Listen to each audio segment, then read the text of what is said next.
Alors, nous allons commencer sans plus attendre. Donc nous allons commencer par une table sur le thème diagnostic versus dépathologisation. Et nous allons entendre pour commencer François Le Guil, qui est psychanalyste à Paris, membre de l'école de la cause freudienne et de l'Association mondiale de psychanalyse, qui est aussi psychiatre et ancien praticien hospitalier à l'hôpital Sainte-Anne. Voilà. Ça marche? Il faut appuyer sur le bouton. Voilà. Là, ça marche. Dans son beau livre, beau parce que remarquable de fermeté intellectuelle, intitulé Neurosciences, un discours néolibéral, le neurobiologiste François Gonon, directeur de recherche émérite au CNRS, place en exergue une phrase de mon ancien collègue et ami à l'hôpital Sainte-Anne, Édouard Zarifian, qui nous a quittés trop tôt. Cette phrase est celle-ci, extraite de son ouvrage Le goût de vivre, je la cite: « La science s'arrête aux portes de l'intime ». C'est une proposition marquante, estimable, en ce qu'elle suppose un respect de la liberté de chacun, une volonté de ne pas inféoder la totalité de notre être au déterminisme des synapses, à la dictature de leurs échanges moléculaires, à l'impérialisme de la cartographie génétique des hérédités organiques. Et pourtant, cette phrase « la science s'arrête aux portes de l'intime », il nous faut la refuser. Et elle est même à faire de ce refus notre credo. Un credo dont il est patent qu'il est celui de Freud comme celui de Lacan, qui, de la manière la plus argumentée, professe que le sujet dont s'occupe la psychanalyse, le sujet de l'inconscient, c'est le sujet de la science, c'est-à-dire le sujet qui, depuis la fin du premier tiers du XVIIe siècle, est lui-même l'effet d'une division entre le savoir et la vérité, soit le sujet d'un symptôme défini lui-même comme une insurrection de la vérité contre le savoir. Pour les psychiatres, à commencer par le premier d'entre eux, au XXe siècle, Henriet, lié à Lacan par une vieille camaraderie, la notion, pour ces psychiatres, la notion de sujet a toujours été présente, centrale même. Elle définit ce qui, pour chacun de nous, échappe au déterminisme biologique, soit à la physiologie du cerveau, comme à toute la mécanique des processus cérébraux. Le sujet d'Henriet, celui d'Édouard Zarifian, celui de tous les psychologues et médecins réputés humanistes, occuperait ainsi une place pascalienne dans l'ordre de la charité ou des volontés morales, distinctes des deux ordres de la chair et de l'esprit.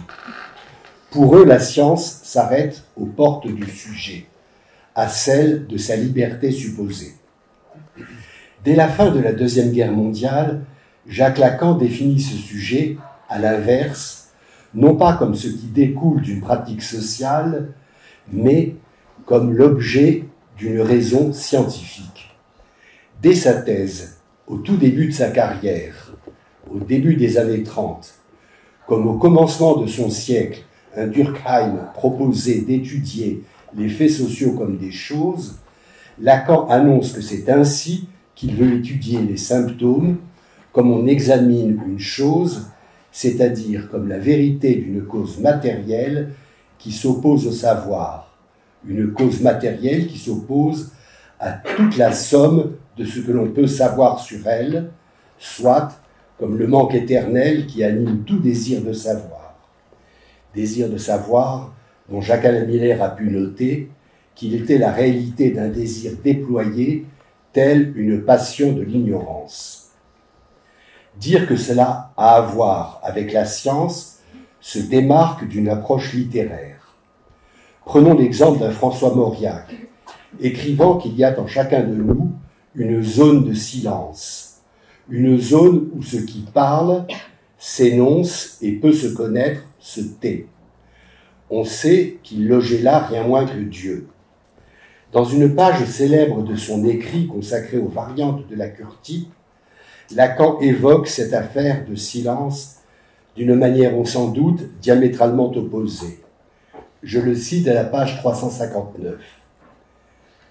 Je cite Lacan, l'analyste doit aspirer à une telle maîtrise de sa parole, car il n'en aura pas besoin d'en prononcer beaucoup de paroles dans le traitement, voire si peu, que c'est à croire qu'il n'en ait besoin d'aucune, pour entendre qu'à chaque fois, qu'avec l'aide de Dieu, je cite Lacan, pour entendre qu'à chaque fois qu'avec l'aide de Dieu, virgule, c'est-à-dire du sujet lui-même, il aura mené un traitement à son terme. Là où était Dieu, Lacan met le sujet. Il vaut ô combien de citer la page qui précède, la 358. Je cite Lacan, la psychanalyse est une pratique subordonnée par destination au plus particulier du sujet. Et quand Freud y met l'accent jusqu'à dire que la science analytique doit être remise en question dans l'analyse de chaque cas, il montre assez à l'analyser la voie de sa formation. L'analyse, en effet, a à reconnaître en son savoir le symptôme de son ignorance. L'ignorance ne doit pas être entendue ici comme une absence de savoir, mais à l'égal de l'amour et de la haine, comme une passion de l'être. Le fruit, je cite toujours Lacan, le fruit positif de la révélation de l'ignorance est le non-savoir. Ce n'est pas une négation de savoir, mais sa forme la plus élaborée. Point ne nous est besoin d'aller chercher dans l'œuvre colossale d'un Bachelard ou dans la rencontre avec la si troublante expérience intérieure d'un Georges Bataille la place éminente qui occupe le non-savoir. Non-savoir comme au-delà et forme suprême de la connaissance. Jacques-Alain Miller nous éclaire mieux lorsqu'il identifie ce non-savoir à la naïveté, tout simplement. Naïveté qui est requise par Lacan à la fin d'une analyse, dans sa proposition sur la passe. Les jeunes filles et les jeunes hommes qui avaient l'opportunité de se former à l'hôpital Henri Roussel dans l'hôpital Sainte-Anne se souviennent encore aujourd'hui, hélas infiniment moins jeunes qu'ils ne l'étaient alors, de leur étonnement sidéré, je ne force pas le mot, de leur étonnement sidéré devant les étonnements de Lacan, à chaque fois qu'il venait y rencontrer une personne hospitalisée, ou dans le récit qui lui était transmis de ce qu'on savait d'elle, des sources de son malheur, des inquiétudes que l'on formait sur ses fragilités, ou des chances de bonne issue qu'à l'inverse on imaginait pouvoir calculer. Aucun phénomène ne paraissait familier à Lacan. Aucune explication ne lui semblait suffisante. Peu d'hypothèses n'étaient retenues sans quelque suspension dubitative, ni déclarées homogènes aux réalités concrètes en jeu.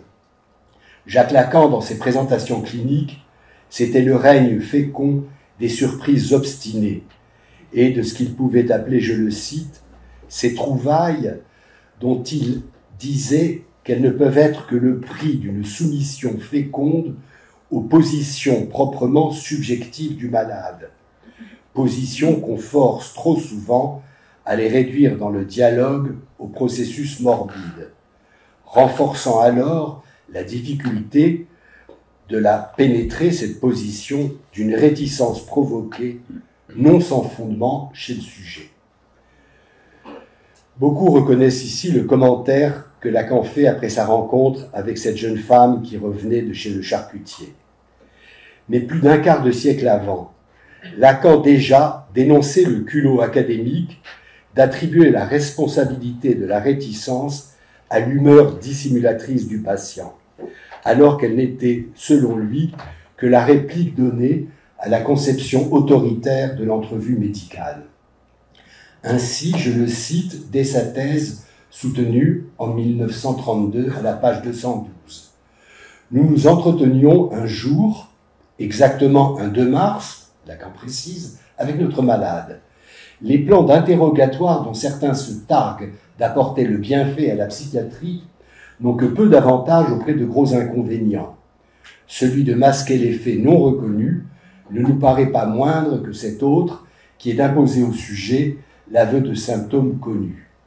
Aussi, est-ce à bâton rompu que nous devisions, quand nous avons eu la surprise d'entendre notre malade nous tenir ce propos, etc., etc.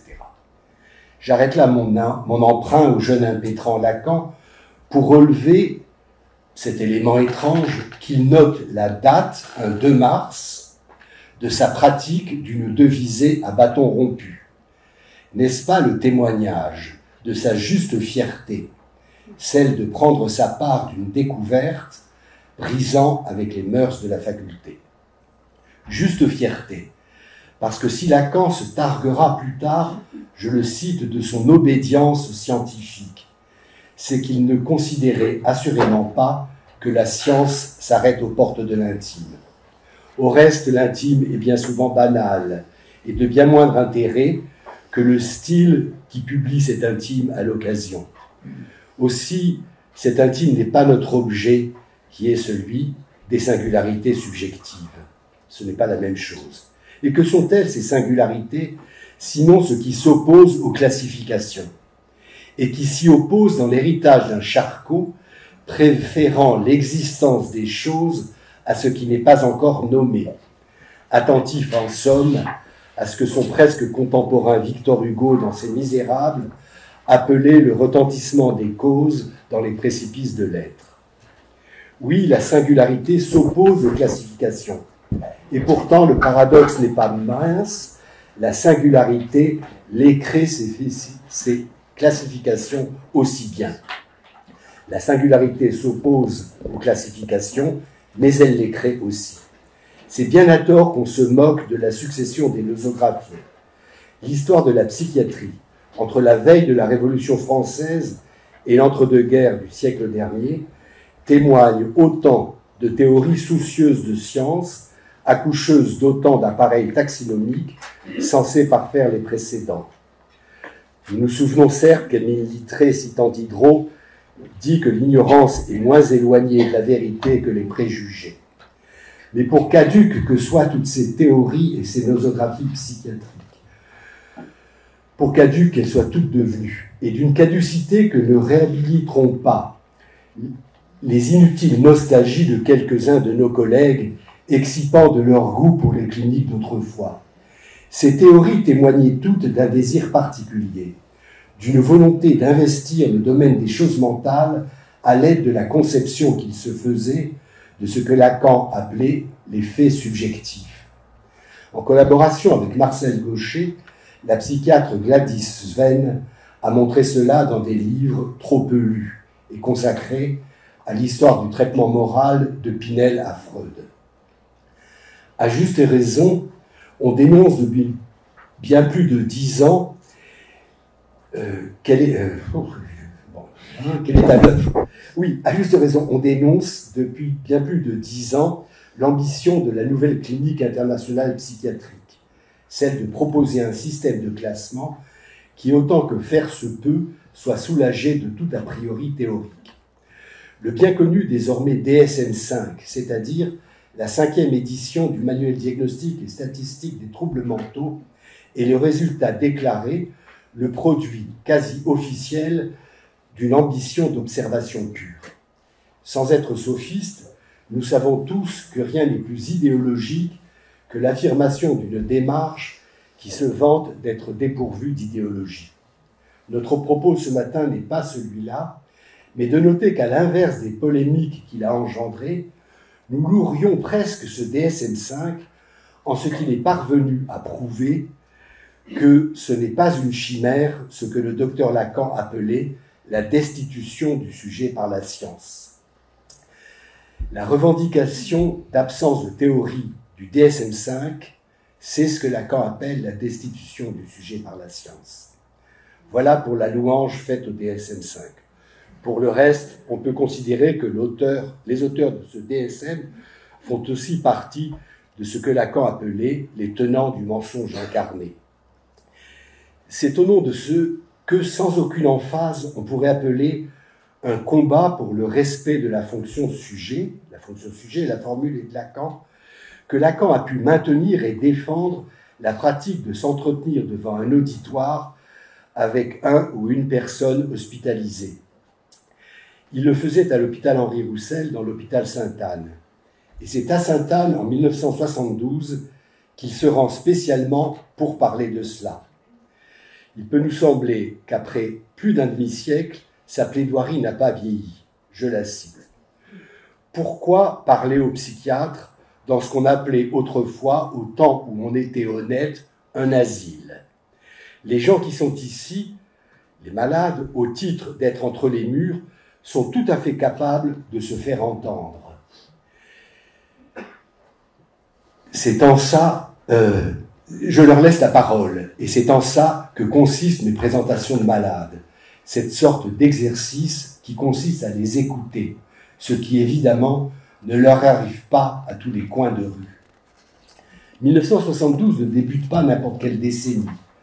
Dans l'action constante de Jacques Lacan à l'hôpital pendant toute la durée de son enseignement, cette ultime décennie est une période significative, parce que le discrédit qui atteignait le vieux savoir des aliénistes, taxé comme jamais d'activités discriminatoires, accusé parfois d'apartheid sanitaire, d'académisme étroit, désuet et arbitraire, ce discrédit était à son comble. Et je me souviens personnellement des propos que me confiait Henriet, indigné de l'excès de ses charges antipsychiatriques. Un grand nombre d'étudiants en psychologie et en médecine estimaient en effet que la présentation de malades en représentait l'exemple caricatural. Passant outre l'hostilité de certains de ses élèves, le docteur Lacan en maintient jusqu'à la fin de sa vie l'exercice. Ce qu'il explique en 1972, on en trouve déjà le principe dans son discours de Rome en 1953. Je cite Lacan, « La science gagne sur le réel en le réduisant au signal, mais elle réduit aussi le réel au mutisme. Or, le réel à quoi l'analyse s'affronte est le réel d'un homme qu'il faut laisser parler. » Jusqu'au terme de son enseignement, Lacan a affiché sa volonté, non pas d'agencer une explication de plus des souffrances morales et mentales, mais d'aller au cœur, de pénétrer, je cite Lacan, l'essence de la folie. Lorsqu'en 1976, il indique que la psychose est ce devant quoi un analyste ne doit reculer en aucun cas. Il ne fait montre d'aucune intrépidité soignante, mais d'une exigence intellectuelle de recherche continue, celle d'une rationalité et d'une élucidation sans lesquelles la découverte freudienne de l'inconscient se déconsidère en ne questionnant pas l'apparente déraison des souffrances les plus opaques. Aussi, Lacan ne cessait-il pas de s'interroger sur les enjeux et la portée de sa venue régulière à l'hôpital. Il interpellait sans relâche les membres de l'équipe qui s'occupaient des patients. Dans l'entretien qu'il avait avec les psychologues et les médecins, il attendait qu'on lui explique les raisons du choix de tel ou tel, qu'on ne lui dissimule pas ce qui était espéré de sa rencontre avec lui, qu'on fasse état de ce qui avait été réalisé et fait pour l'amélioration de sa situation, de ce qui était prévu et projeté. Lacan n'encourageait pas les tentatives de réduire une histoire clinique à ce que lui-même avait conceptualisé. Un jour où un jeune médecin lui dit que ça montrait bien ce qu'était la forclusion du nom du père, Lacan lui répond « Vous trouvez que ça explique quelque chose, la forclusion du nom du père ?» Il désapprouvait qu'on se serve d'un savoir général pour justifier une décision de soins qui ne prennent pas en compte l'extrême originalité de chaque personne. Il voulait que chacun s'engageât dans la charge qui lui incombait, et certes, il accueillait avec défaveur aussi celui ou celle qui se retranchait derrière la seule indication des traitements médicamenteux. Il s'inquiétait du sort des malades avec lesquels il s'était entretenu. Il s'informait de leur devenir, s'étonnait d'un succès inespéré, s'avisait d'une aggravation, vérifiait la place réservée à ses conseils, et le faisait avec une modestie presque inquiète qui déconcerte encore celles et ceux qui ont conservé le souvenir de cette modestie et de l'admiration qu'ils éprouvaient. À celles et ceux-là, cela suffit pourtant, et jusqu'à aujourd'hui, à lui vouer de la reconnaissance et à le croire toujours lorsqu'il disait d'une façon presque débonnaire « C'est la raison pour laquelle je vous fais des présentations de malades. »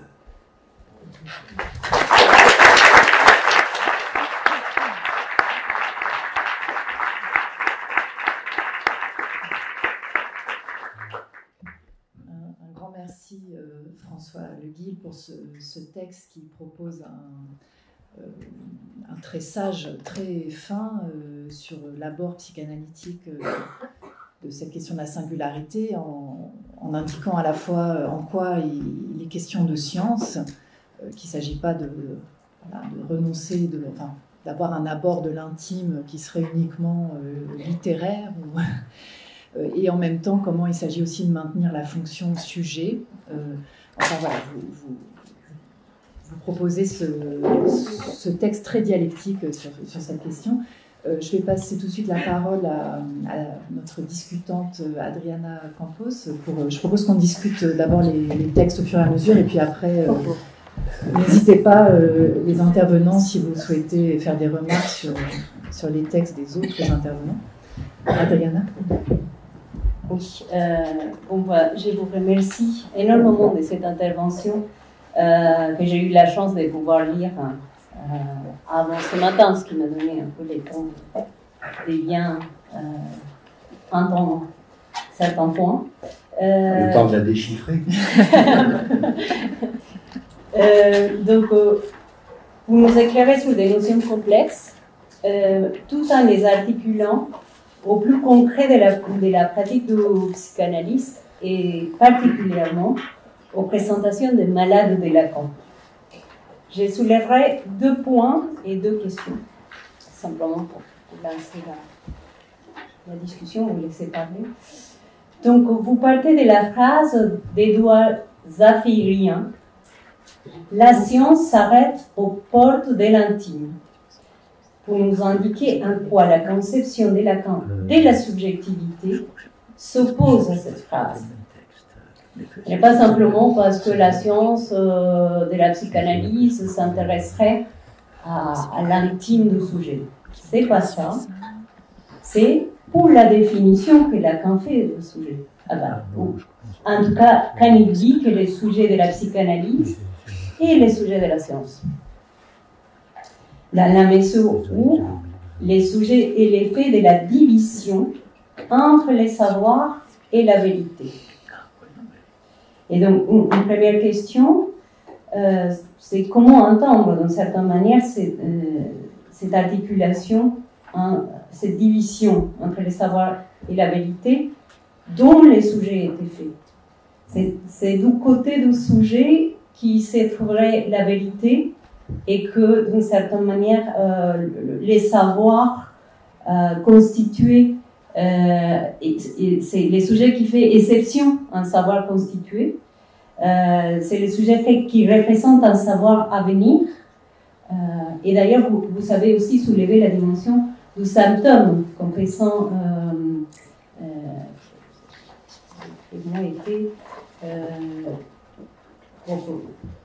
c'était de certaine manière, il venait faire objection les symptômes pour savoir comme une vérité qui fait objection. Et donc ça c'est un point, le premier point.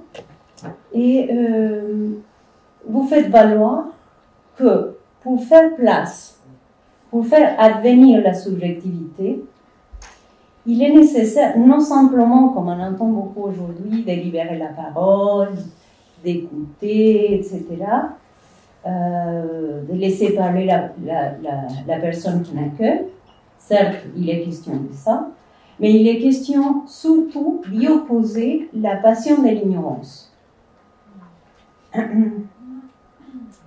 Donc, vous faites apercevoir que cette passion de l'ignorance n'est pas du tout une question théorique ou philosophique, ou en tout cas pas seulement, pas principalement, mais une pratique concrète. Et c'est là que vous nous donnez des témoignages extrêmement touchants de comment Lacan s'y prenait dans la rencontre avec des sujets hospitalisés, dans la présentation des malades. Et donc, ma deuxième question serait, voilà, si, en définitive, c'est cette passion de l'ignorance, la seule passion qu'on peut exiger de l'analyste. Oui.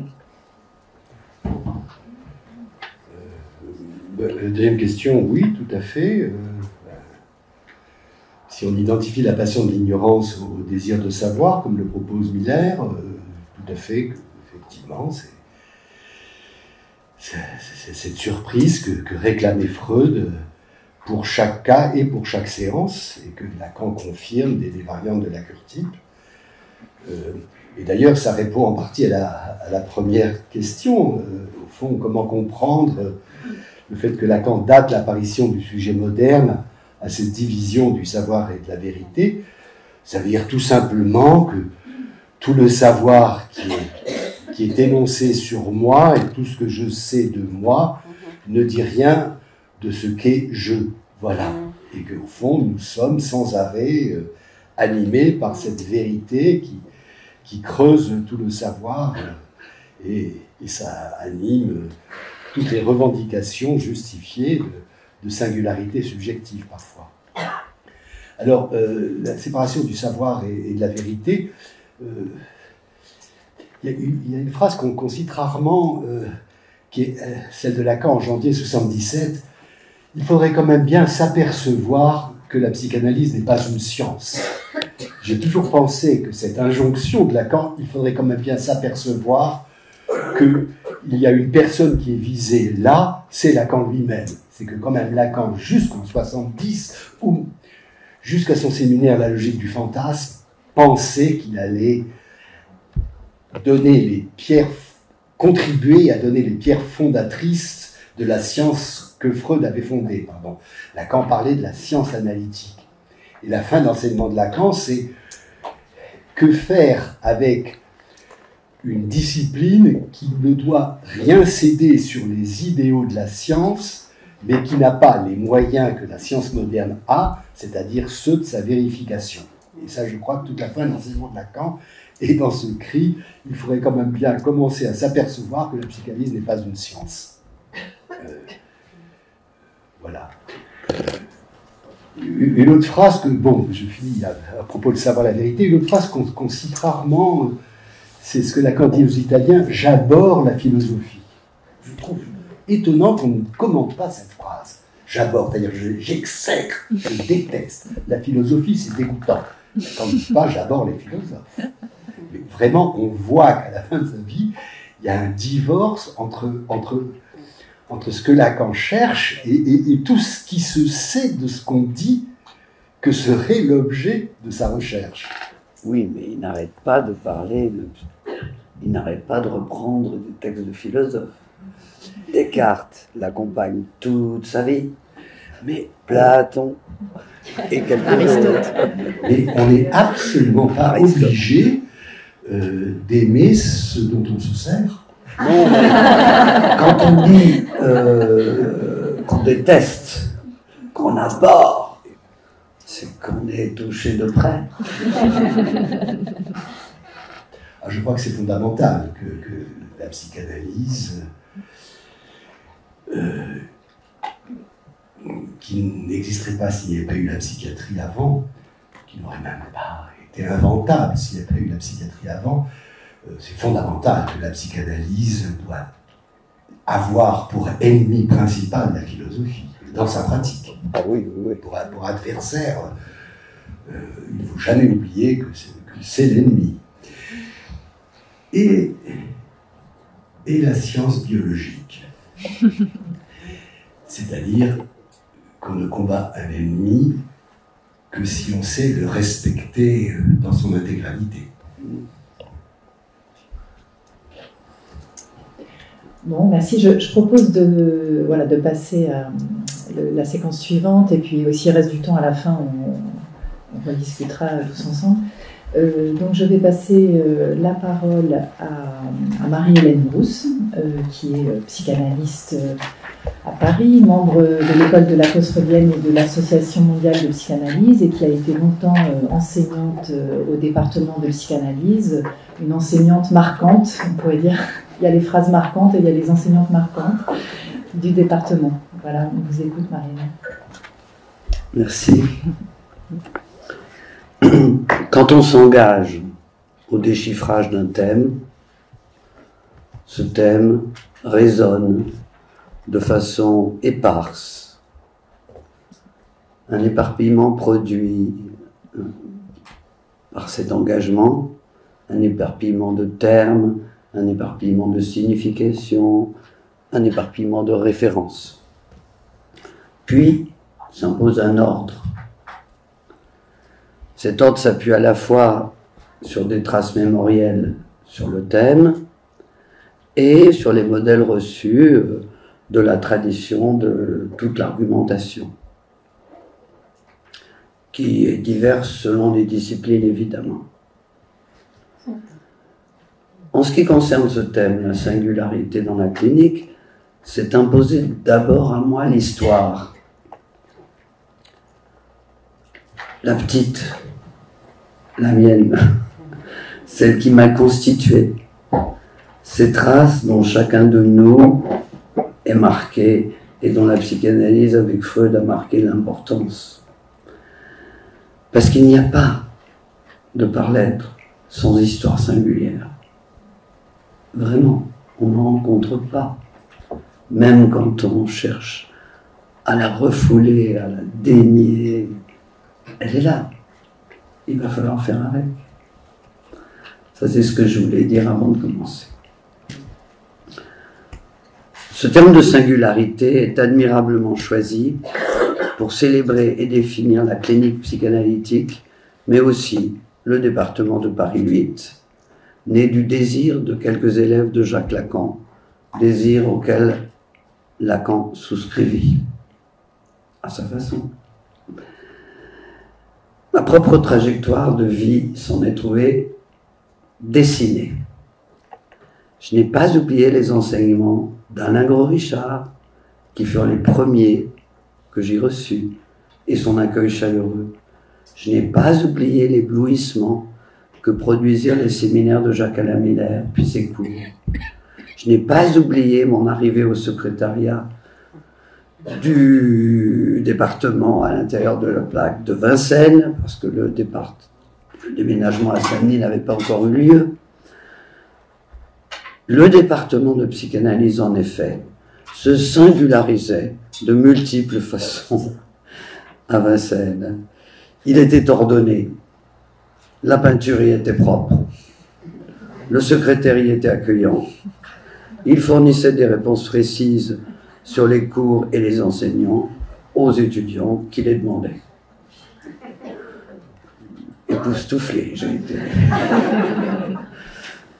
D'où venais-je, moi qui ne savais pas que les dés de mon désir étaient en train de jouer mon destin? Le bac en poche, je voulais faire médecine, mais cette année-là, le niveau exigé en mathématiques fit barrage. J'ai choisi la philosophie. Il y eut des rencontres avec des maîtres singuliers, Jean Kelevitch, Canguilhem et des grands logiciens.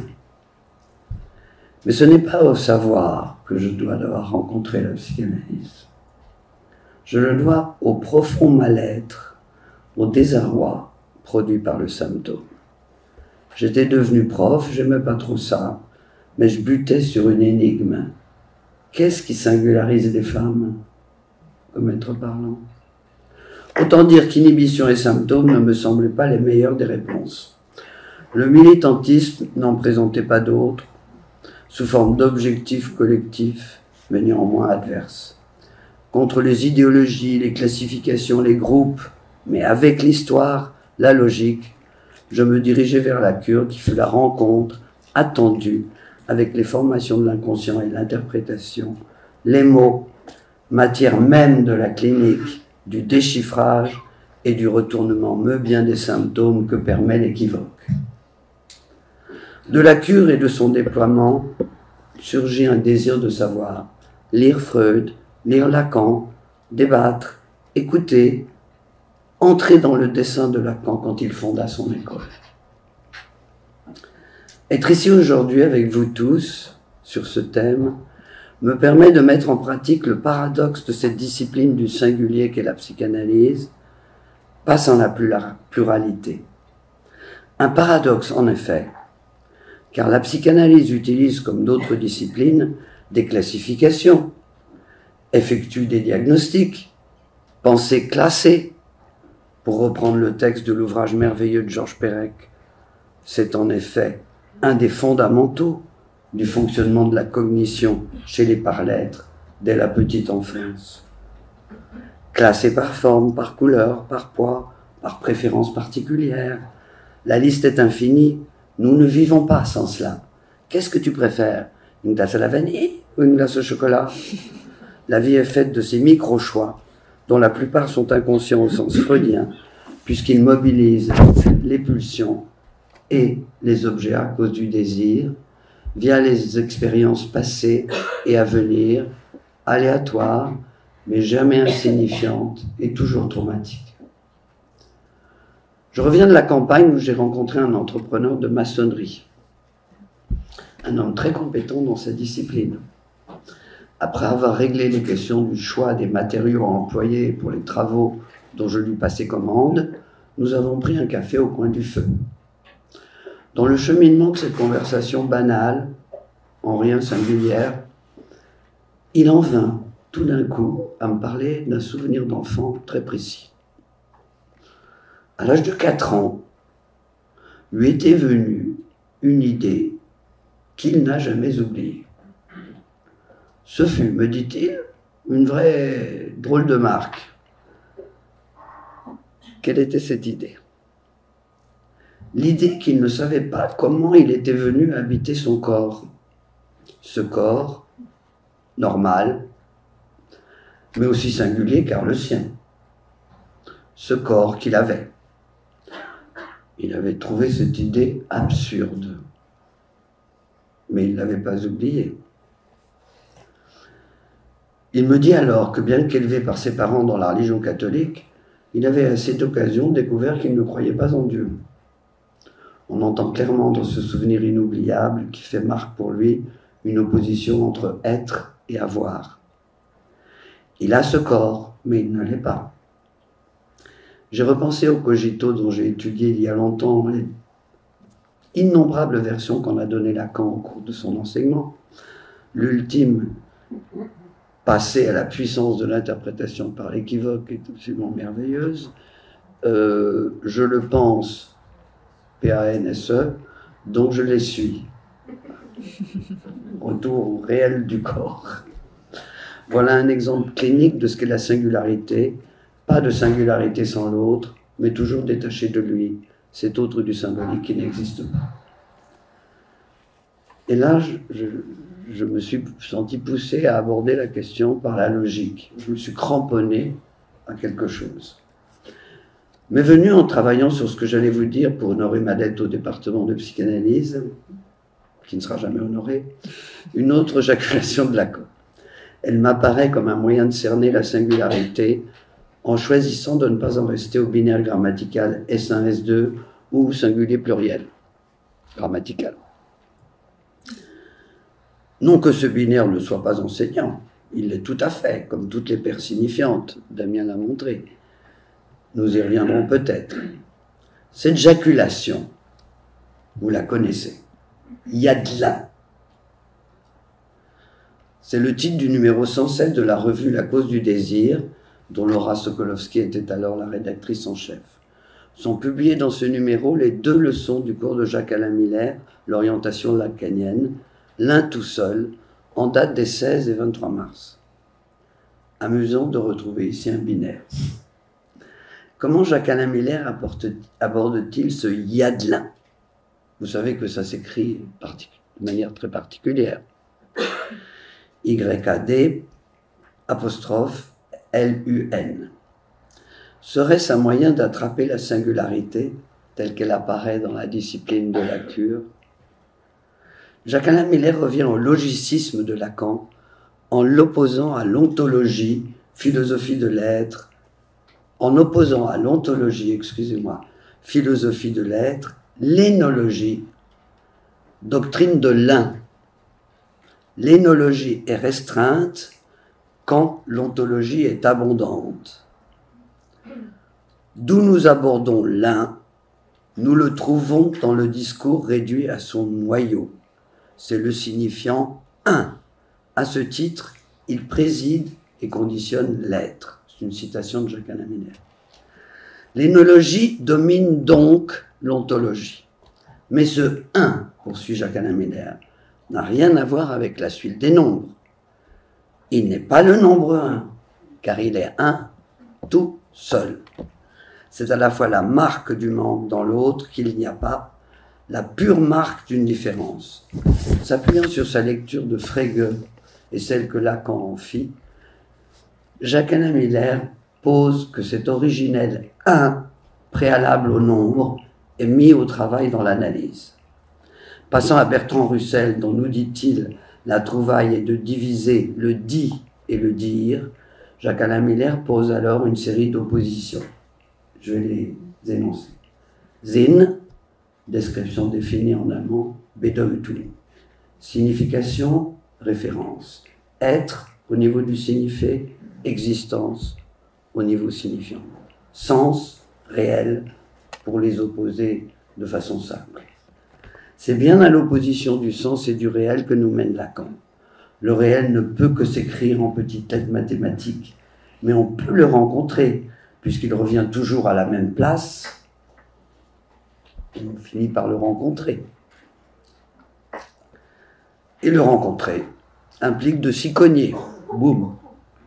Dans son cours du 23 mars 2011, Jacques-Alain Miller aborde cette opposition, sens réel, par les discours, et montre que tout discours de l'être est un discours du maître. Il s'ensuit que notre être de langage est un être de fiction. Je ne saurais trop vous renvoyer à ces deux leçons. Ce Yadelin nous conduit donc à le définir comme ce que le dernier Lacan nommera le symptôme, qui relève du 1, le signifiant index chez un être parlant du réel et non du sens. Le trauma marque le surgissement dans le sujet d'une expérience du réel, un hors-sens, tel qu'il a fait trou dans toutes les fictions. Comment s'articule à ces éléments la singularité? C'est la question que je vais poser. De cette singularité de l'un, telle que nous venons de l'approcher, il résulte qu'aucune classification ne l'atteint. Toute classification érige en effet certains traits en signifiant maître. Ce n'est pas dire qu'elle est à négliger, pas du tout. Elle se révèle fort utile pour recevoir la parole analysante. Cette classification, névrose, psychose, perversion, héritée de Freud, reste un repère diagnostique fondamental. Lacan, en différenciant trois dimensions, l'imaginaire, le symbolique et le réel, précise et clarifie cette classification structurale. Mais si un diagnostic de structure est essentiel à la fois pour accepter de diriger une cure et pour orienter l'analyste sur les places qu'il lui convient d'occuper dans l'analyse, elle ne donne cependant pas accès à la singularité du sujet qui vient parler dans le dispositif. Cela n'est que plus évident depuis la création de Doctolib, puisque les personnes qui ont recours à ce moyen rencontrent un soignant que caractérise pour eux son anonymat et les définitions que donne l'actualité du discours du maître de ce qu'est un psy. C'est dans le dernier Lacan, celui de Tout le monde est fou, c'est-à-dire délirant, que s'ouvre, au-delà, mais incluant la perspective du diagnostic de structure, la clinique dite borroméenne, celle du nouage. Le délire, en effet, caractérisait jadis la psychose. Étendant le délire à toute structure subjective, rend manifeste que c'est le fait d'être parlant, que c'est la maladie du langage qui, faisant vivre sous l'empire du sens, éloigne du référent et du réel. Cet éloignement, pour être général, n'en est pas moins fou, mais utile. Affrontons le paradoxe qui suit. L'expression tout le monde, semble s'opposer à l'individualité. Or, le discours courant aujourd'hui martèle dans les organes de communication actuels que sont les différents réseaux sociaux, de X à TikTok en passant par Instagram, la spécificité de chacun. Sont utilisés un certain nombre de moyens prenant en compte les statistiques des choix individuels pour développer la consommation de tous. Si vous achetez en ligne certains produits, quels que soient ces produits, vous allez recevoir des messages qui disent « Vous avez aimé tel produit ?» Dans le même registre, nous vous proposons tels autres produits susceptibles de vous être agréables. L'individualisation est donc au service du tout. Elle avale, elle se nourrit des différences individuelles, elle se met au service du délire de chacun, mais de singularité, nulle trace. Alors où est-elle donc, cette singularité qui fait le titre de la journée de travail organisée par le prestigieux département de psychanalyse de l'université? Notons d'abord que ce département est une aporie. Une aporie est, je vous donne la définition si vous ne l'avez pas immédiatement présente à l'esprit, une difficulté logique impossible. L'université est construite sur un type de discours, le discours universitaire, hétérogène au discours analytique. Ce discours, permettez-moi cette facilité de langage, dévitalise les savoirs, ce qui permet leur transmission, mais en les séparant de la question subjective dont ils s'originent, c'est-à-dire de la division subjective. Alors, comment transmettre le discours analytique? Lacan répond à cette question dans l'acte de fondation en distinguant 3 sections nécessaires dans une école de psychanalyse en fonction des 4 discours.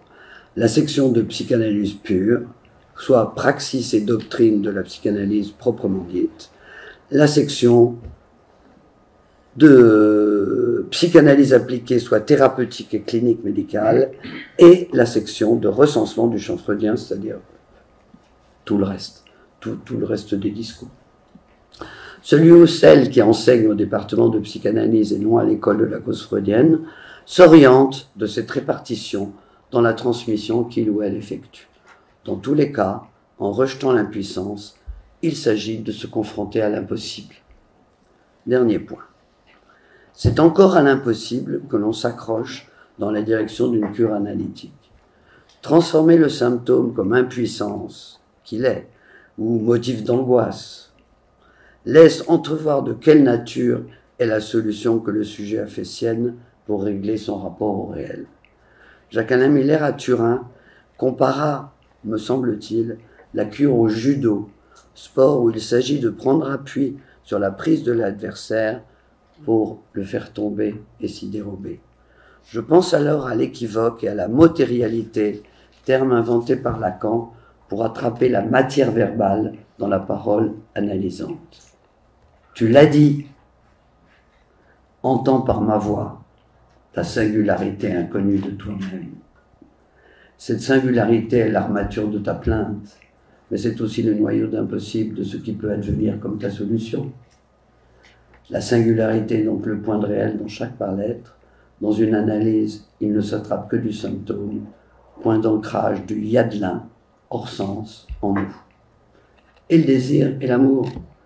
L'amour, c'est le transfert, moteur de l'ignorance. Venir au département de psychanalyse, suivre les enseignements et y donner des enseignements, confronte avec la rencontre de son propre « je n'en veux rien savoir » singulier, toujours. Quant au désir, je me tais, puisque c'est la force du manque qui le fait sortir du bois.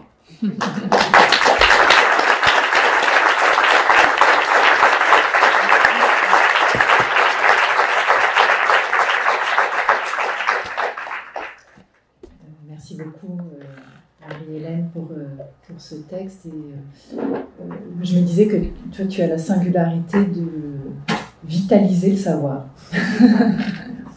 Alors, je passe tout de suite la parole à France Gélu comme discutant.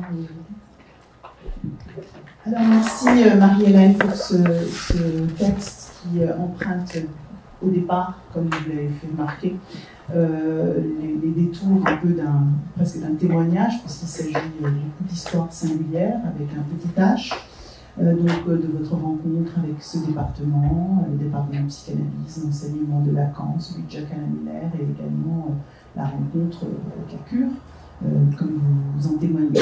Vous dites bien, vous prenez bien soin dès le début de votre texte de dire que sur ce cheminement, ce trajet de vie, vous avez très tôt laissé de côté donc, le militantisme, les idéologies, les classifications, les groupes, pour finalement cheminer avec l'histoire, cette fois-ci avec un grand H, et la logique, et votre texte fait une bonne place donc, à la question de la logique de la clinique analytique lacanienne.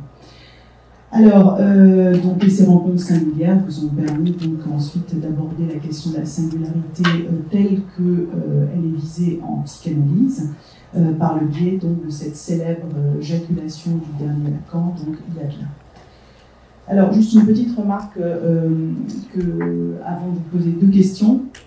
J'ai beaucoup apprécié que vous preniez la peine justement de revenir sur le fait que notre époque se gargarise apparemment de singularité, sauf que, comme vous dites, il s'agit plutôt de la question de la spécificité de chacun, qu'on voit donc déployer sur le réseau, on s'en gargarise énormément, et vous montrez bien comment, effectivement, ça n'a rien à voir avec la singularité dont nous parlons aujourd'hui, n'est-ce pas, puisque grâce aux 3 registres mis en place, mis en évidence par Lacan, on voit bien que cette spécificité de chacun que vous épinglez relève plutôt de l'imaginaire, là où la singularité telle qu'elle est visée par la psychanalyse vise un réel. Bon. Alors, les deux questions que j'avais à vous poser, la première, c'est de vous demander si vous êtes d'accord de revenir sur ce paradoxe. Vous dites qu'il faut qu'on affronte ce paradoxe qui est contenu dans le « tout le monde » que vous avez soulevé. Donc, le « tout le monde est fou » de cet aphorisme célèbre de Lacan, qui est en réalité, donc si on le déploie, tout le monde est fou, c'est-à-dire délirant. C'est l'intégralité de l'aphorisme. Alors, c'est un aphorisme qui est contemporain, donc de la jaculation d'Adelin, et François Leville vient nous rappeler le contexte, n'est-ce pas, de cette dernière décennie de l'enseignement de Lacan. Et cet aphorisme a été interprété, enfin peut-être interprété, comme validant ce terme de dépathologisation qui nous occupe à cette table maintenant, n'est-ce pas, comme signalant la fin de la clinique, n'est-ce pas, comme ouvrant, alors là je cite Jacques Alain Miller, comme ouvrant l'ère de l'égalitarisme post-clinique. Alors, mais comme vous le dites, le tout le monde dans la formule semble s'opposer à la singularité.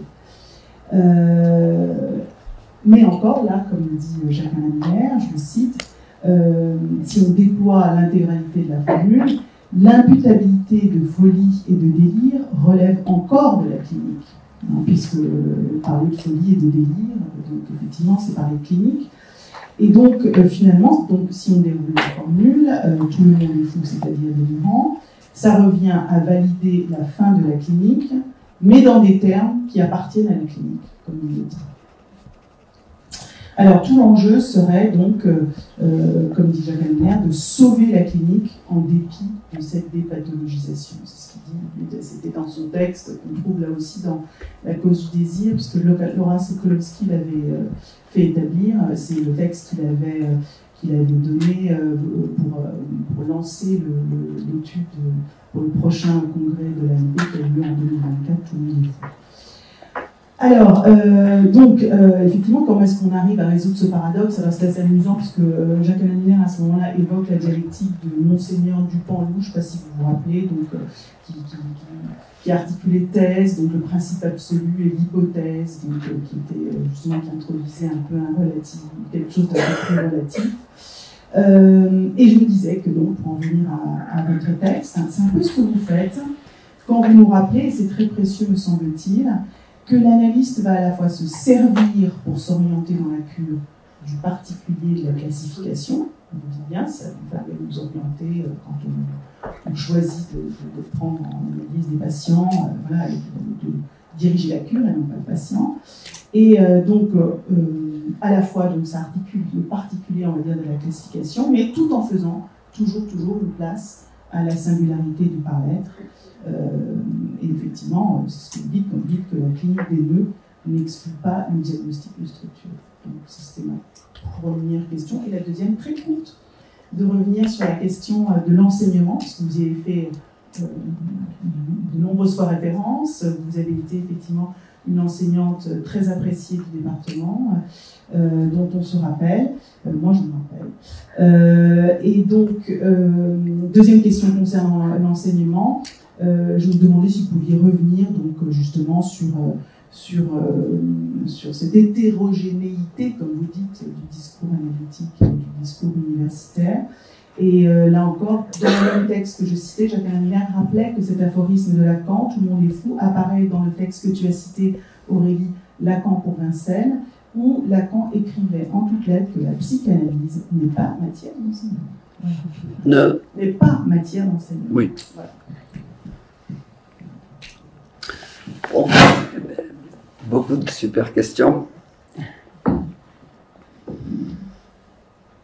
Alors, l'idée qui me vient la plus simple,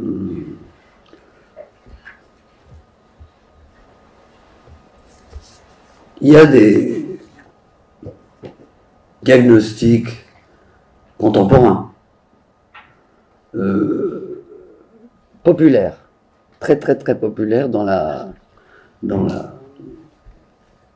le discours commun, enfin, quand on bavarde, on entend ça. Et je me suis amusé à essayer de dresser une liste, parce que je suis très liste, vous avez pu comprendre.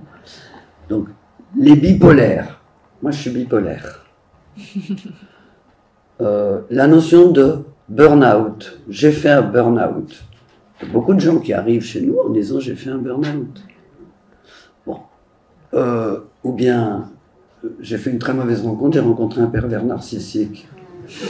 Et donc, il y a comme ça une nouvelle clinique populaire, on va dire, une clinique du discours du maître actuel, qui montre quand même la valeur, si je puis dire, subjective du classement d'un ou d'une partenaire ou d'un petit autre, on va dire. Voilà. J'ai pas grand-chose à en dire de plus. On pourrait travailler plus la question et voir toutes les résonances de bipolarité. Qu'est-ce que c'est que ça? Voir se laisser entraîner par burn, qui veut dire brûler. Qu'est-ce qu'il y a de si brûlant là-dedans? Et pourquoi s'il faut que ce soit out et pas in? Ça serait intéressant de proposer. Moi, j'ai un burn-in.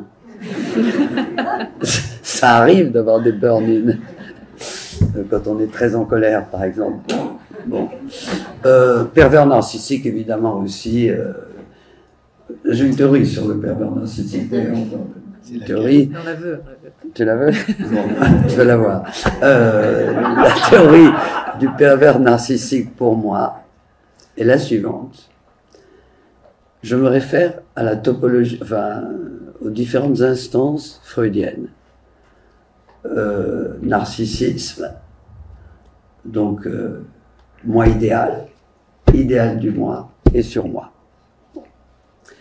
Freud et Lacan le signalent encore plus, montrent, Lacan dans le séminaire 1 en particulier, montre que chez l'être humain, il n'y a pas de narcissisme primaire comme chez l'animal, par exemple. Il y a un narcissisme secondaire avec la construction du stade du miroir, et on voit comment Lacan mobilise d'une autre manière, justement, le stade du miroir qu'il avait pourtant publié des années avant. Bon. Et c'est vrai, il dit que avant un certain âge, un petit enfant ne réagit pas devant son image dans le miroir, et qu'à un moment donné, si on fait une tache sur le miroir, le petit enfant, au lieu d'aller toucher la tache comme une poêle, non, il fait ça. Bon. Donc, narcissisme secondaire. Eh bien, mon idée sur le pervers narcissique, c'est qu'il y a là un trouble profond du narcissisme, et en particulier du moi idéal, qui est totalement défaillant. D'où la nécessité, pour ces personnes, d'entendre tout le temps des louanges à leur égard. Mais c'est formidable ce que tu as fait. Ah, vraiment, qu'est-ce que tu as bien travaillé. Ah, oui, etc. Et ça calme le jeu, ça donne quelque chose là où il n'y a rien, justement. Il n'y a pas ce narcissisme secondaire qui nous est absolument nécessaire. Enfin, pas vivre sans moi idéal. Voilà, c'est ce que je voulais. Les pervers, tu fais quoi les pervers, tu fais quoi? Qu'est-ce que je fais avec les pervers? Le moins de choses possible, mais Je dirais que si je reçois quelqu'un dont je fais le diagnostic à la suite de la persécution dont il ou elle a été l'objet d'un pervers narcissique, dont je fais l'allusion, l'hypothèse que peut-être c'est du côté du narcissisme que se situe son problème à cette personne qui vient en parler, eh bien je vais toujours avoir pour objectif l'axe imaginaire, donc renforcer l'estime de soi, renforcer tout ça. Et la plupart du temps, quand même, pas des personnes qui font de très longues analyses, et même qui font des analyses du tout. C'est-à-dire, parce qu'on reçoit beaucoup de gens qui n'entrent pas en analyse. On reçoit beaucoup de gens qui sont en psychothérapie d'orientation analytique. Il n'y a pas de mal à ça. C'est pas une dévalorisation. Simplement, ce n'est pas la même chose. On n'a donc pas le même objectif dans un cas et dans l'autre. D'ailleurs, je serais incapable de dire où, mais il me semble qu'à la fin, vers la fin de sa vie, Lacan disait que quand quelqu'un va bien, il faut le laisser partir. C'est pas la peine d'insister. S'il se sent bien et qu'il veut partir, qu'il parte, c'est bien.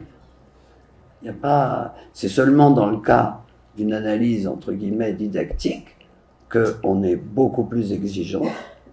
Évidemment, on ne peut pas se satisfaire uniquement d'un accommodement du symptôme. Il faut en plus autre chose. Ça renvoie à un thème qui n'est pas le nôtre, la formation d'analyste. Voilà. Tu crois pas que...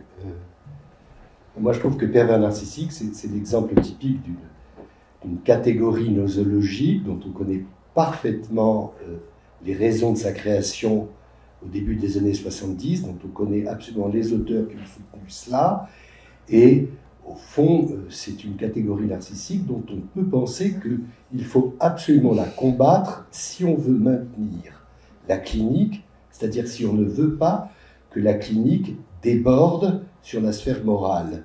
Moi, je crois que s'il y a vraiment une catégorie que l'on doit combattre, c'est celle qu'on doit combattre intellectuellement dans nos débats, c'est celle de la perversion narcissique, parce qu'elle chevauche sans arrêt ce qu'on pourrait appeler le domaine clinique et le domaine moral. Et alors, on est dans une confusion qui peut aller jusqu'à des conséquences politiques très ahurissantes.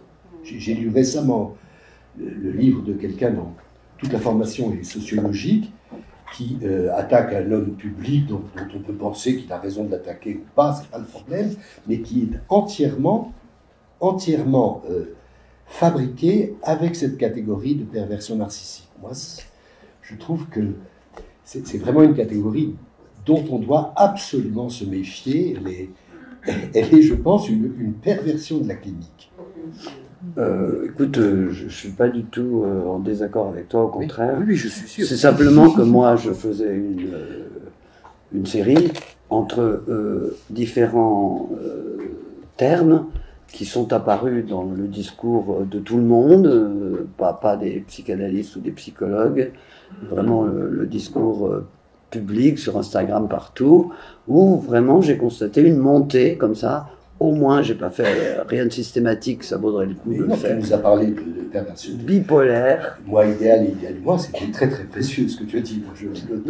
Ça m'a éclairé. Si tu veux, pervers narcissique, je le mets dans la même catégorie du point de vue du succès que ça a dans le discours du maître actuel, avec bipolaire et burn-out. Mais sauf que on voit qu'il y a des nominations qui sont des auto-nominations, et là, pervers narcissique, c'est une hétéro-nomination. C'est un traitement de l'autre. C'est ça, c'est pour ça que c'est très dangereux.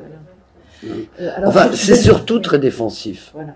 Parce que, en général, les personnes qui disent ça d'un partenaire ou d'une partenaire qu'ils ont eu, c'est parce que l'expérience a été catastrophique pour eux. Moi, je crois que ça existe, les pervers narcissiques. Pour moi, les pervers narcissiques, ce sont des gens qui ne me sont pas sympathiques. Bon, alors, par ailleurs, il y a une chose que je voudrais dire encore. Non. Voilà, bon, on laisse la place au désir. Voilà. Alors, comme le temps passe, je vais passer la parole à Alain Ehrenberg, qui est donc sociologue directeur de recherche émérite au CNRS, et parmi ses ouvrages les plus connus, on compte La fatigue d'être soi, dépression et société, qui était sorti en 1998 et qui a été traduit en 6 langues. La société... Oui. Plus encore depuis. La société du malaise, sortie en 2010. Qui est sur la psychanalyse. Sur la psychanalyse. Et La mécanique des passions, cerveau, comportement et société, qui est un des derniers ouvrages. Voilà, qui livre une réflexion sur les problèmes dits de santé mentale dans le contexte justement de nos sociétés individualistes. Je ne sais pas si j'ai peut-être des choses à ajouter sur votre présentation. C'est très bien, merci pour cette présentation. Et merci aussi pour cette invitation. Je suis toujours ravi de parler devant des psychanalystes, mais aussi des psychiatres, voire des neuroscientifiques. Alors, la Société de la santé mentale, donc le titre de cet exposé, a pour objectif de clarifier le genre de phénomène social qu'est la santé mentale. En 1889, Friedrich Nietzsche écrivait dans Le crépuscule des idoles, « Rien ne nous semble plus étranger que ce qui était autrefois si désirable, la paix de l'âme. » Une vingtaine d'années plus tard, un certain Sigmund Freud, dans La morale sexuelle civilisée, qui est publié en 1908, bon, je ne parle pas du fond de l'article là, mais il fait une remarque qui intéresse beaucoup le sociologue. Il remarque que les patients qui succombent à la maladie nerveuse viennent souvent de familles aux origines modestes qui se sont élevées rapidement dans l'échelle sociale. Et il écrit « Cela rend le médecin pensif quand il entend dans son cabinet « Nous voulions être quelque chose de mieux que nous le pouvions de par notre provenance. » Fin de citation. Et Freud mettait en lumière un malaise individuel noué à des idéaux sociaux de mobilité, d'accomplissement qui étaient fort répandus à l'époque, c'est-à-dire à l'époque dans une société de forte hiérarchie sociale, de forte distance aussi entre les sexes et entre les générations. Et donc les rapports sociaux sont régulés par des méthodes très formalisées de discipline. Et celui qui monte est parfois ou souvent considéré comme un parvenu, mot qui a évidemment totalement disparu du vocabulaire. Alors, pourtant, il ne s'appesantit pas sur ce point qui m'apparaît pourtant essentiel en ce que l'aspiration à être quelque chose de mieux que sa provenance s'est démocratisée, s'est généralisée à partir de l'après-Seconde Guerre mondiale au cours de ce qu'on appelle les 30 glorieuses. Donc ce malaise a un ressort collectif, commun, social, je vais expliquer ça un peu plus loin, qui tient à nos manières de penser et d'agir dans notre société. Et ce malaise s'exprime aujourd'hui, enfin se formule aujourd'hui à travers les problèmes regroupés par le qualificatif santé mentale. Donc là, je vais vous proposer un rapide éclairage sociologique sur l'importance majeure acquise par ces problèmes, c'est-à-dire sur leur signification sociale dans la société individualiste contemporaine. Parce que si la santé mentale est un problème de santé publique majeur, comme on le répète de façon récurrente depuis au moins les années 90, elle est également, contrairement à la cancérologie par exemple, un langage ou un jeu de langage qui nous permet de formuler les tensions morales de notre société concernant les troubles de la socialisation de la personne, troubles qui sont devenus importants aussi pour des raisons que je vais expliquer au cours de cet exposé. Donc, langage permettant de formuler les tensions morales de notre société et d'agir sur elles par des pratiques multiples, qu'elles soient psychanalytiques, psychodynamiques, ou cognitif, comportemental. Alors, je fais faire cet éclairage en 3 temps. Je vais d'abord présenter des interprétations sociologiques en termes normatifs auxquelles j'opposerai une approche descriptive. Ensuite, deuxième partie, le contexte de développement de la santé mentale à savoir l'ascension et la diffusion des représentations collectives de l'autonomie individuelle, qui nous fait entrer dans une société où les exigences d'autocontrôle émotionnel et pulsionnel sont beaucoup plus importantes que ceux qui existaient auparavant. Et je terminerai en montrant quelle sorte de langage est la santé mentale et quel type d'attitude collective de nos sociétés elle incarne. Donc d'abord approche normative ou descriptive. Donc il y a un débat sociopolitique ou socio-politico-philosophique sur les relations entre la génération du souci pour la santé mentale et les transformations des normes sociales. Donc c'est une interrogation sur les significations sociales de ce qui arrive. Disons qu'à partir des années 70, ces questions ont servi de point d'appui pour une critique de la société. On parle de déclin du lien social, de crise de la solidarité collective, de précarisation de l'existence, de privatisation de la vie, etc. etc. Donc je dis à partir des années 70,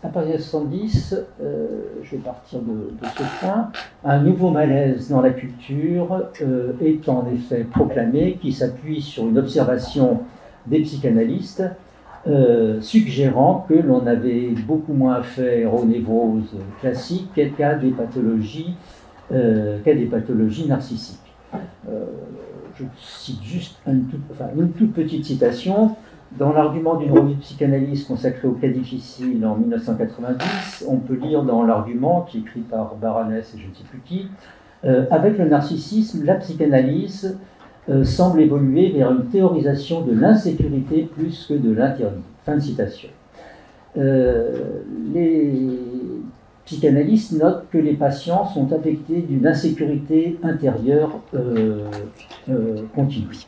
Il me semble qu'il y a là un changement, pour reprendre une expression de l'historien Carlo Ginzburg, un changement de l'orientation émotive de nos sociétés. À quoi cela tient-il ? Toute une philosophie, une sociologie qu'on peut appeler normative, au sens où elle met en question les nouvelles normativités de la vie sociale, va s'appuyer sur ces observations pour en gros affirmer que l'homme public décline au profit de l'homme privé. Donc l'idée est lancée aux États-Unis par l'historien Christopher Lasch, avec la culture du narcissisme, qui est un énorme succès aux États-Unis, au point qu'il est invité à la Maison-Blanche par le président de l'époque, Jimmy Carter. Bon, je ne vais pas donner des détails, je veux juste résumer l'esprit de cette critique à partir de ce que dit le philosophe Marcel Gauchet, qui d'ailleurs rend hommage à Lasch.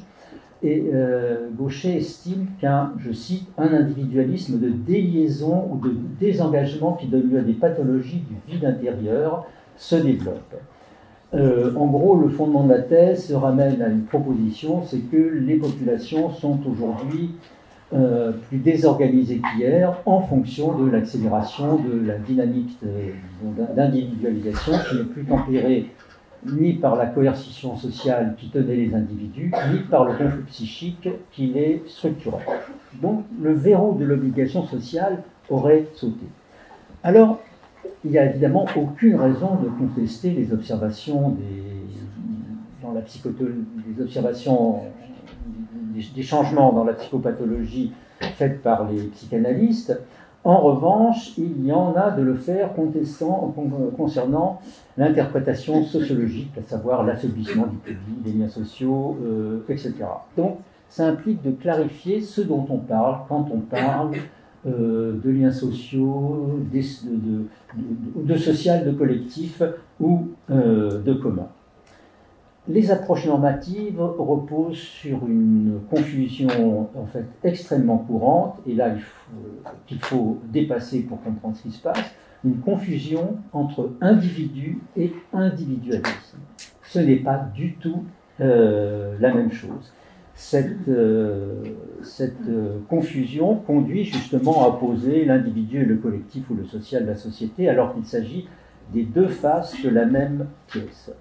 La confusion consiste en ceci: on prononce le mot individualisme comme s'il s'agissait de quelque chose d'individuel, alors qu'il s'agit d'un esprit commun, d'idées communes.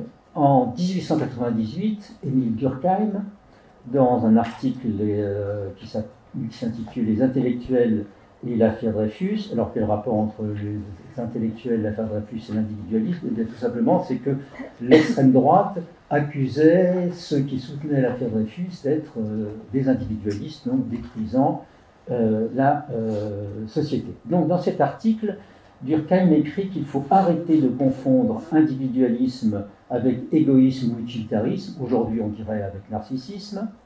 Je le cite, « L'individualisme, c'est la glorification non du moi, mais de l'individu en général. Il a pour ressort non l'égoïsme, mais la sympathie. » Fin de citation. On ne peut avoir de disposition à la sympathie pour n'importe quel être humain, pour le premier venu, que si on le considère comme un semblable, comme un égal. Et un égal au sens d'un semblable anthropologiquement, ce qui n'est pas le cas dans une société d'ordre où il y a plusieurs espèces humaines, disons. Et Durkheim ajoute un point décisif, une similitude verbale a pu faire croire que l'individualisme dérivait nécessairement de sentiments individuels partant égoïstes. En réalité, la religion, la religion, l'individu est d'institution sociale. Elle est une institution, c'est-à-dire un esprit commun, en ce qu'elle imprègne les idées, les valeurs et les normes, parce qu'elle caractérise la mise en forme d'un ordre social fondé sur la liberté et l'égalité de chacun. Il faut dire que toutes les sociétés font place à l'individuel, c'est pour ça que l'individuel n'est pas particulièrement lié à l'individualisme, font place à l'individuel, c'est-à-dire à la particularité qu'elle traite de multiples manières, mais seules les nôtres sont individualistes, c'est-à-dire que chez nous, l'individu y est une valeur, l'individu est normatif. C'est ça qui fait la grande différence. Hein. Et donc il faut distinguer l'individu empirique et la question de la particularité qui existe dans toute société, et l'individu comme valeur qui caractérise la nôtre. Alors, qu'en est-il de l'interdépendance sociale? Dans les sociétés traditionnelles, l'interdépendance entre les humains se montre dans la hiérarchie des castes et de la pureté dans l'Inde classique, la hiérarchie du lignage aîné, cadet, etc. Dans les sociétés sud-africaines. Chez nous, l'interdépendance ne disparaît pas, contrairement à ce qu'ont pu penser les penseurs de l'âge à gauchet. Chez nous, elle ne disparaît pas, elle est subordonnée en valeur à l'indépendance des individus. De là, le sentiment qu'elle peut disparaître. Et d'ailleurs, Durkheim le dit en 1906, c'est une conférence devant la Société de philosophie, je le cite, « Le sentiment de l'obligation varie sans cesse, et même si l'on perd de vue cette variabilité, on peut croire par moments qu'il disparaît simplement parce qu'il se modifie. » Et il ajoute, c'est ce qui arrive aujourd'hui dans la société française, donc 1906, et c'est ce qui arrive 120 ans plus tard dans notre société, c'est-à-dire qu'on voit que le thème est récurrent dans les sociétés individualistes. Alors, l'idée, disons, que la société fait souffrir, etc., c'est une idée sociale, ce n'est pas une idée sociologique. Et donc, s'il faut relativiser les formules que je viens de citer pour comprendre ce qui se passe dans nos sociétés avec ces questions de souffrance physique, santé mentale, etc., ces formules suggèrent que ces questions, qu'elles disent quelque chose sur notre façon de vivre en tant qu'association humaine, en tant que société. Mais que nous disent-elles et comment nous le disent-elles? C'est ce qu'il convient de préciser. Alors maintenant, je vais insérer ce que je vais dire et ce que je viens de dire dans le contexte d'ascension des idéaux sociaux ou des représentations collectives de l'autonomie individuelle. On peut résumer le changement de la manière suivante. En gros, au cours des années 60-70, on passe d'une société qui régule les comportements par des méthodes formalisées de discipline à une société qui les régule progressivement en se référant à l'autonomie. Si la pathologie de la discipline est nouée à la culpabilité, celle de l'autonomie se montre plutôt dans l'incapacité à agir. La question commune, enfin c'est ce que j'avais essayé de montrer dans mon vieux livre sur la dépression, que la question commune dans une société de discipline était plutôt que m'est-il permis de faire, elle est désormais que suis-je capable de faire. Donc c'est pas tout à fait la même sensibilité émotive, et c'est ce qu'ont repéré, je crois, les psychanalystes avec les pathologies narcissiques, etc. Alors l'autonomie doit être abordée en deux temps. Elle devient d'abord une aspiration collective entre l'après-Deuxième Guerre mondiale et les années 70, donc le moment des 30 Glorieuses, puis à partir des années 80-90, elle devient une condition commune. Alors l'autonomie-aspiration se caractérise par des choses que nous connaissons tous, je ne donne pas de détails, c'est-à-dire c'est l'émergence des valeurs de choix, d'indépendance, de propriété de soi au cours des années 60, mais aussi d'égalité, l'égalité homme-femme formant la ligne principale. Donc avec l'autonomie, la société devient individualiste, un individualisme qu'on peut appeler de type expressif, et c'est le moment où l'aspiration à être mieux que sa provenance commence à se diffuser massivement. Par exemple, les valeurs de mobilité sociale se développent fortement dans les années 60, vous avez un allongement de l'éducation, la croissance économique, et surtout la constitution de couches salariées qui étaient très, très minoritaires en France, comme les cadres, les techniciens, etc. etc. Donc c'est ce moment donc, de l'aspiration. Et c'est, faut-il le préciser, le rappeler, c'est au cours de cette période que la psychanalyse se diffuse en France et elle connaît le sommet de sa popularité au cours des années 70, moment où une sociologue américaine publie un livre, Sherry Turkle publie un livre qui s'intitule La France freudienne. Donc c'est à la fois sur les psychanalystes français, mais c'est aussi sur la popularité de la psychanalyse en France. Deuxième temps, à partir des années 80, l'autonomie devient progressivement la condition commune et commence à imprégner l'ensemble des relations sociales.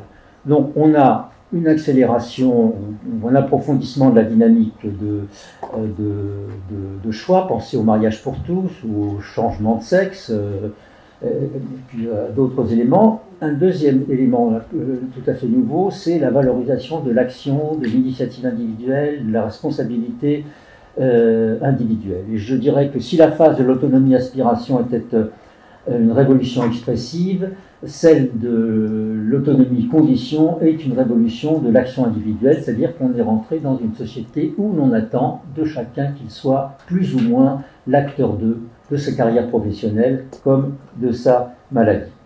Parce qu'avec l'autonomie se développe un double mouvement que le sociologue Norbert Elias a appelé le relâchement contrôlé des contrôles, lié à une horizontalisation des relations. Les distances s'amenuisent entre les générations, les sexes et les classes sociales, et une informalisation de la régulation des relations.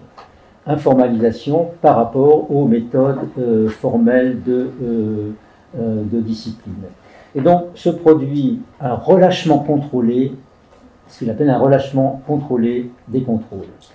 Ce relâchement contrôlé implique un accroissement des exigences d'autocontrôle émotionnel en même temps que de capacité à exprimer ses émotions. C'est dans ce contexte d'accroissement de ces exigences que se développe la santé mentale. Son importance, justement, tient à ce que l'autonomie met en relief tout ce qui concerne la subjectivité individuelle.